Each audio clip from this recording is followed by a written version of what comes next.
नमस्कार दोस्तों।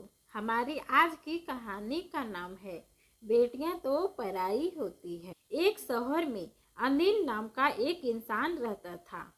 अनिल एक कपड़ों की दुकान पर काम करता था। उसकी बहुत साल पहले शादी हो गई थी। अनिल को हमेशा से लड़का चाहिए। लड़का यह वंश का कुल दीपक होता है, पिता का नाम रोशन करता है और बुढ़ापे का सहारा होता है। पर लड़की शादी करके चली जाती है, ऐसी सोच रखने वाला वह पड़ोसियों को भी यह बात बताता था।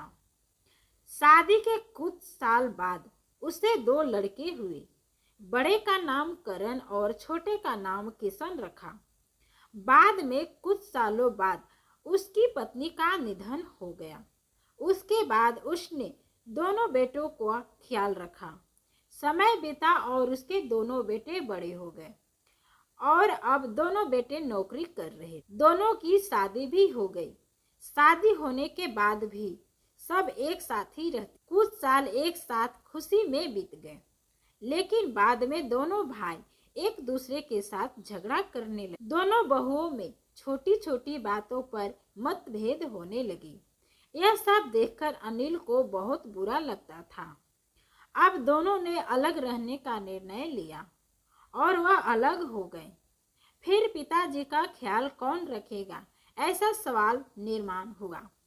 दोनों बेटे एक एक महीना संभालेंगे, ऐसा तय किया गया। अनिल एक बेटे के साथ एक महीने के लिए रहने लगा, फिर दूसरे बेटे के पास एक महीना, ऐसा उसका बंटवारा हुआ। पर जैसे तैसे वक्त बीतता गया, वैसे वैसे बहुओं और बेटों में अनिल को लेकर झगड़ा होने लगा। दोनों बेटों के घर में झगड़े का कारण अनिल रहने लगा। यह बात अनिल को अच्छे से समझ में आ गई थी।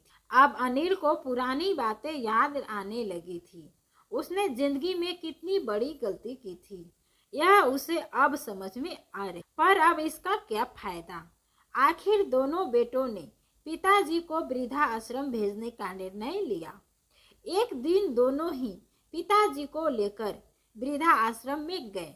वहां जाने पर सभी औपचारिकता पूरी करके पिताजी को मिलकर वह दोनों अपने अपने घर वापस चले गए। बेटे घर जाने के बाद अनिल बहुत रोने लगा। उसके बाद वृद्धा आश्रम में कई लोगों ने उसे बहुत समझाया, पर वह बहुत दुखी हो गया था। अनिल को वृद्ध आश्रम में आकर 8 से 10 दिन हो गए। वह किसी से भी बातचीत नहीं करता था और एक पेड़ के नीचे बैठकर विचार में मग्न रहता था। वहां के लोग उसे पूछते थे, पर उसने किसी को भी कुछ नहीं बताया। कुछ दिनों में वह एक व्यक्ति से थोड़ा बहुत बोलने लगा। बाद में दोनों में अच्छी दोस्ती हो गई। एक दिन वह दोनों बैठे थे, तब वह व्यक्ति अनिल को अपनी कहानी बताने लगा। वह बोला कि मुझे एक ही बेटा है। वह मेरे साथ छोटी छोटी बातों पर झगड़ा करता था। इस बात को मैं उब गया। उस वजह से मैंने वृद्धाश्रम में रहने का निर्णय लिया। मुझे कभी कभी लगता था कि मुझे बेटे के साथ एक बेटी भी होती तो कितना अच्छा होता। कदाचित आज वह मेरे बुढ़ापे की लाठी बन सकती। उसका बोलना सुनकर अनिल और ज्यादा दुखी हुआ और वह गहरे विचारों में खो गया। अनिल को दुखी अवस्था में देखकर उसके दोस्त ने अनिल से पूछा, क्या आप सोच रहे हो? उसके सामने देखो। उस दिखने वाले दो व्यक्तियों में से एक हमारे वृद्ध आश्रम के मालिक हैं। उनका नाम कैलाश सेठ है और दूसरी उनकी बेटी है, उनका नाम आराध्या है। वृद्ध आश्रम का सारा काम उनकी बेटी संभालती है। कैलाश सेठ उनको एकमात्र बेटी माँ और पिताजी से बहुत प्यार करती है। उतना ही प्यार वह वृद्ध आश्रम के हर व्यक्ति से प्यार कर। अनिल सिर्फ उसकी तरफ देखते ही रह गया और उसका मन और भी ज्यादा दुखी होने लगा। रात होने लगी थी। हर एक वृद्ध अपने अपने रूम में जाने लगे। अनिल भी उसके रूम में जाता है। रात का खाना जल्दी खाकर सब लोग सो जाते हैं। अनिल का उसका भूतकाल याद आता है। अनिल की शादी होने के बाद उसे पहली बेटी हुई थी। उस वक्त उसे बहुत गुस्सा आया था। पत्नी के मना करने के बाद भी गुस्से में उसने बेटी को उठाया और दूर जाकर उसे वहां छोड़ आया। पर अब पछतावा करने के सिवाय रास्ता भी नहीं था। अनिल को रात भर नींद नहीं आई। दूसरे दिन वृद्ध आश्रम में एक छोटा सा प्रोग्राम था। हर एक जन जल्दी उठता और अपने अपने काम में लग जाते। दोपहर को सब लोग हॉल में एकत्रित हुए। कैलाश सेठ और आराध्या भी आए। वहां पर प्रोग्राम चालू था। तब कैलाश सेठ का ध्यान 2-3 बार अनिल की तरफ गया। अनिल उनको बहुत उदास बैठा हुआ दिखा। उनको लगता था कि शायद उसकी तबीयत अच्छी नहीं होगी। प्रोग्राम खत्म होने के बाद वह अनिल से बात करने के लिए उनके पास जाते हैं। वह अनिल को दुखी होने का कारण पूछते हैं। तभी अनिल बहुत रोने लगता है और थोड़ी देर बाद वह अपनी पूरी कहानी उनको बताता है कि मुझे भी पहली बेटी हुई थी, पर मुझे बेटी नहीं चाहिए थी, इसीलिए मैं गुस्से में आकर उसे छोड़कर आया। आज जब मैंने आपको आपकी बेटी के साथ देखा तो तभी मुझे समझ में आ गया कि बेटी कितना प्यार करती है। मेरी भी बेटी मेरे साथ होती तो मुझे यहाँ वृद्ध आश्रम में रहना नहीं पड़ता। मेरे दोनों बेटों ने मुझे दुख के सिवा कुछ भी नहीं दिया। मेरे किए हुए पापों की सजा आज मैं भुगत रहा हूँ। अनिल की सब बातें सुनकर कैलाश सेठ को मन में बहुत दुख हो रहा था। दुखी होकर वो अनिल को बोलते हैं कि यह मेरी बेटी नहीं है, मुझे यह नदी के किनारे मिली थी। मैं उसे घर लेकर आया और बहुत प्यार से बड़ा किया।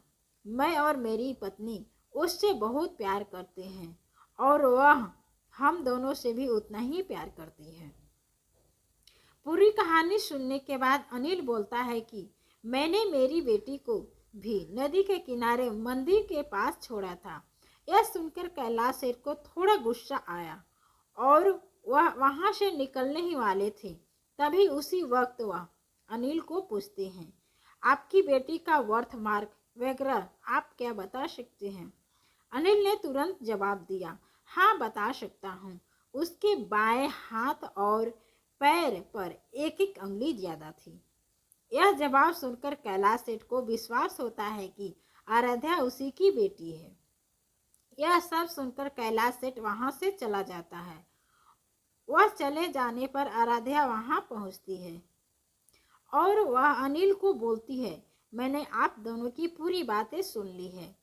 आपने मेरे बारे में जो भी कहा वह सुनकर मेरा मन बहुत दुखा। एक पिता की बेटी के बारे में ऐसा निर्णय ले सकते हैं, यह सुनकर मुझे बहुत बुरा लगा। आपने जो भी किया वह बहुत गलत था। आपने मुझे बेटी बोलने का अधिकार खो दिया है। मैं आपकी बेटी होकर भी आप मुझे रास्ते पर छोड़कर चले गए और मैं उनकी बेटी ना होते हुए भी उन्होंने मुझ पर जान निछावर कर दिया। इसीलिए वही मेरे सच्चे पिता हैं।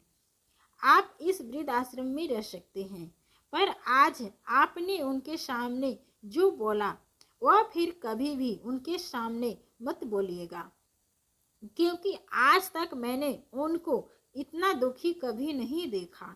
इतना बोलकर आराध्या वहां से चली गई। अनिल सिर्फ आंखों में आंसू लाकर उसकी तरफ देखता रह गया और अपने नसीब को दोष देता रहा।